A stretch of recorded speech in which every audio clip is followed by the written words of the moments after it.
Hi all, அஸ்ஸலாமு அலைக்கும். Welcome to ஃபூடி dot. இன்றைக்கி ஃபூடி டாட்டில் நம்ம எல்லாருக்குமே ரொம்ப பிடிச்ச பீச் சுண்டல் தான் பார்க்க போகிறோம். வாங்க பார்க்கலாம்.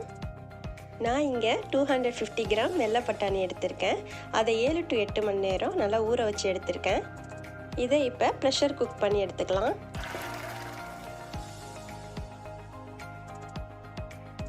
இது கூட கொஞ்சம் உப்பும் 1/2 டீஸ்பூன் மஞ்சள் பொடியும் சேர்த்துக்கலாம். இந்த பட்டாணி எல்லாம் மூழ்கிற அளவுக்கு தண்ணி சேர்த்துக்கலாம். அதிகமாக தண்ணி சேர்க்க வேணாம், ஏன்னா இவன் குக் பண்ணதுக்கப்புறம் இந்த பட்டாணியோட ஸ்கின் எல்லாம் மேலே ஒரு லேயர் ஆட்டம் வந்துடும். இதை இப்போ ஒரு 4 விசில் வச்சு எடுத்துக்கலாம்.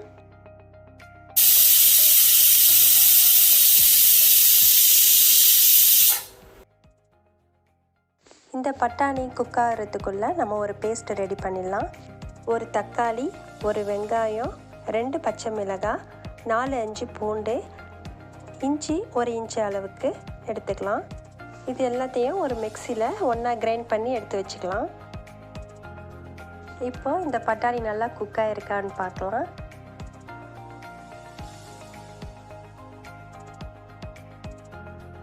சாஃப்டாக நல்லா குக் ஆகிருக்கு.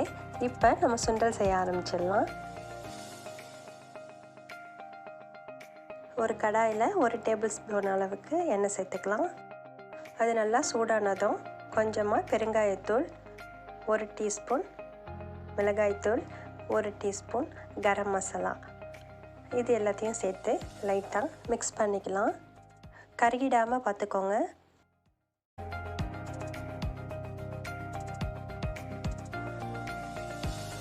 இது கூட நம்ம ஏற்கனவே கிரைண்ட் பண்ணி வச்சுருந்த பேஸ்ட்டை இது கூட சேர்த்துக்கலாம்.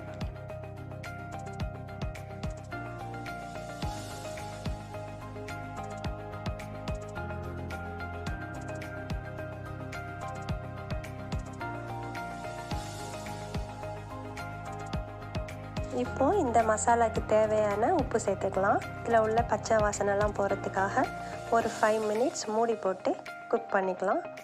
மூடி போடலைன்னா தெரிக்கும், அதனால் மூடி போட்டே குக் பண்ணிக்கோங்க.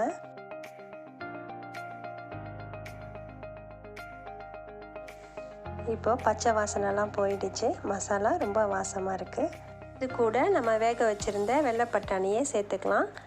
தண்ணியோடையே சேர்த்துக்கலாம், வடிகட்டாமல்.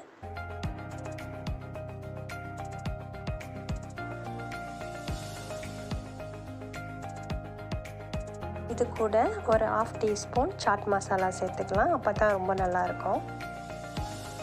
இப்போது எல்லாத்தையும் ஒன்று சேர்கிற மாதிரி மிக்ஸ் பண்ணி விட்டுக்கலாம். மசாலாவோட வாசம் பட்டாணியில் சேரணுங்கிறதுக்காக ஒரு 2 நிமிஷம் மட்டும் மூடி போட்டு குக் பண்ணிக்கலாம். நாங்கள் இப்போ உடனே சாப்பிட போகிறோம் அப்படிங்கிறதுனால இந்த கன்சிஸ்டன்சியில் எடுத்திருக்கேன். நீங்கள் பீச்சுக்கோ இல்லை அந்த மாதிரி வெளியில் கொண்டு போய் சாப்பிட்ணுன்னா இன்னும் கொஞ்சம் தண்ணியாக எடுத்துக்கோங்க. ஏன்னா நேரம் ஆக ஆக இது கெட்டியாகிடும். மேலே கார்னிஷ் பண்ணுறதுக்காக ஒரு கேரட் திருகி வச்சுருக்கேன், திருகின தேங்காய் எடுத்திருக்கேன், அப்புறம் கொத்தமல்லி தழையை சின்ன சின்னதாக கட் பண்ணி வச்சுருக்கேன், ஒரு வெங்காயத்தை சாப் பண்ணி வச்சுருக்கேன், அதுக்கப்புறம் மாங்காயும் சின்ன சின்னதாக சாப் பண்ணி வச்சுருக்கேன். கடைசியாக கொஞ்சம் லெமன் ஜூஸ் சேர்த்துக்கலாம். இப்போது அடுப்பை ரொம்ப லோ ஃப்ளேமில் வச்சுருக்கேன். இப்போ நம்ம கட் பண்ணி வச்சுருக்கிற எல்லா வெஜிடபிள்ஸையும் ஒன்று ஒன்றா இதில் சேர்த்துக்கலாம். இப்போவே கமன்னு வாசனையாக இருக்குது. இதில் நம்ம கட் பண்ணி வச்சுருக்கிற எல்லா வெஜிடபிள்ஸையும் சேர்த்தாச்சு. கடைசியாக இந்த லெமன் ஜூஸையும் பிழிஞ்சாச்சு. இப்போது இதை கவர் பண்ணிவிட்டு நம்ம ஸ்டவ் ஆஃப் பண்ணிடலாம். அந்த சூட்லேயே கொஞ்சம் நேரம் இருக்கட்டும்.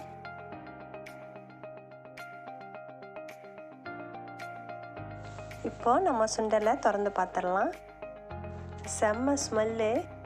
தள்ளு வண்டியில் விற்பாங்கள்ல சுண்டல், நம்மளோட பசியை கிளப்புற மாதிரியான ஒரு வாசம். இப்போ அந்த மாதிரி வாசனையாக இருக்குது எங்கள் வீடு.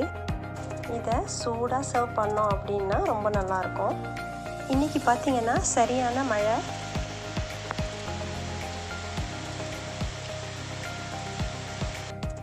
சுட தேங்காய், மாங்காய், பட்டாணி சுண்டல் ஈவினிங் ஸ்நாக்ஸாக சாப்பிட்டோன்னா இந்த மழை நேரத்தில் செம்மையாக இருக்கும்.